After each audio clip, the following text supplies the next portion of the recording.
लोकांचे हक्क गेले कुठे? एवढी आंदोलन झाली, शस्त्र उचलण्याची भाषा झाली, त्यांच्यावर काय तुम्ही कारवाई केली? हाच आमचा प्रश्न आहे ना आजचा.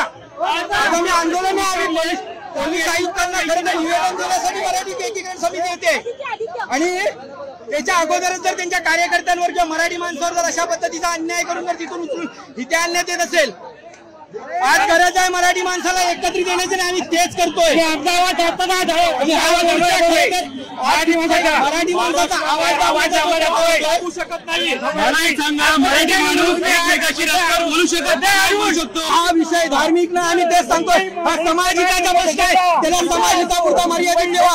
जर तुम्ही जातीय वाद निर्माण करण्याचा प्रयत्न केला तर इथला मराठी माणूस तुम्ही शस्त्र उचलण्याचा प्रयत्न करत असाल, बोलत असाल तर ते कोणावर उभारणार आहे हा आमचा प्रश्न आहे. आम्ही इथल्या मराठी आमची छत्रपती शिवाजी महाराजांची तलवार उचलण्याची आमची संस्कृती आहे. हे जे काय सर्व ह्या प्रकार थांबले पाहिजे आमचं हेच म्हणणं आहे. मराठी माणूस याच्यापुढे सहन करणार नाही. मीरा रोड मध्ये मोर्चा निघाला, मराठी माणूस पोलीस ताब्यात घेतलं. प्रशासन मराठीच्या विरोधात आहे. आमचा हाच तर प्रश्न आहे. ज्यावेळी आमच्या मराठी एकीकरण समितीने मीरा भाईंदरला आंदोलन घेण्याचा प्रयत्न केला त्यावेळी नोटीस देण्यात आली, मोर्चाला परवानगी नाकारण्यात आली. परंतु हा जो परवा काय प्रकार इथे घडला, तिथे फाडल्या गेलं, चाकू सुरे आणून तिथे कागदपत्र फाडल्या गेल्या, त्यांच्यावर काय कारवाई केली गृहनिर्माण मंत्रालयाने जाहीर करावं. आमची छोटी छोटी मराठा आरक्षण असेल, धनगर आरक्षण असेल, शेतकऱ्यांचं आंदोलन असेल, याच्यामध्ये गुन्हे नोंद केले जातात. मग एवढ्या ठिकाणी संवेदनशील भागात जो काय प्रकार घडला त्याच्यावर त्यांच्यावर काय कारवाई केली? अंगावर गेले, पोलिसांच्या अंगावर जाऊन त्यांची वादावाद केली. म्हणजे अंगावर येणार ती लोक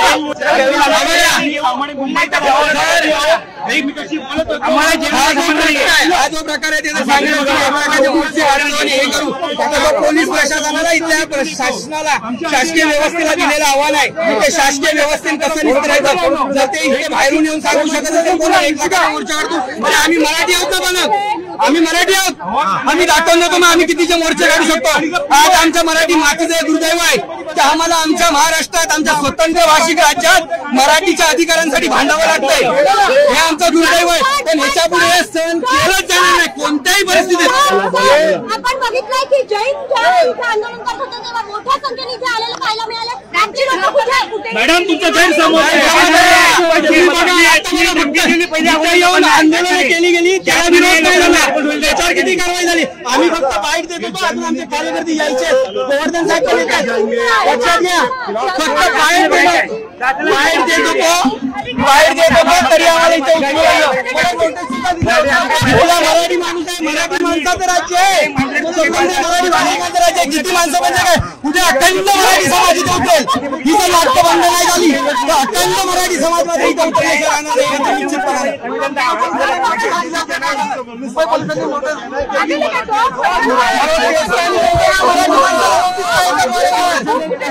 इथे एवढा प्रकार घडला त्याच्यावर काय कारवाई केली पोलीस प्रशासनालाही संबंध. आता आम्हाला उचलून आणलं ना, किती जणांना उचललं त्या दिवशी प्रश्न आमचा, किती जणांना उचललं तुम्ही त्या दिवशी गृहनिर्माण विभागाची आकडेवारी जाहीर करावी.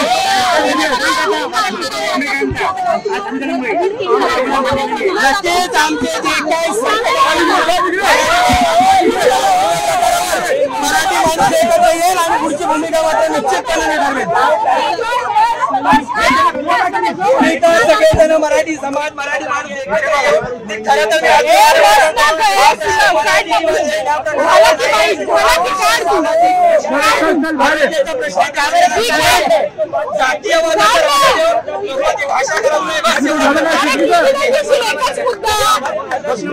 भाषा निवेदन देण्यासाठी अरे एवढी हे मोर्चा तुम्ही रोखू शकत नाही. त्या दिवशी मराठी माणूस खऱ्या अर्थाने उतरेल ना. तुमची पोलीस प्रशासन सगळी व्यवस्था कमी पडेल एवढं मात्र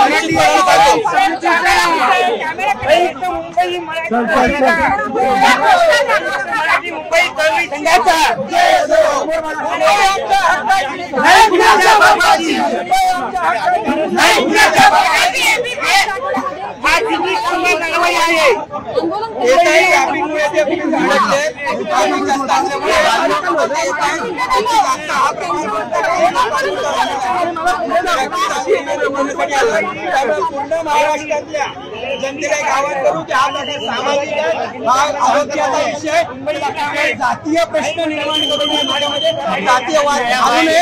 आम्ही शांत, तुम्ही शांत.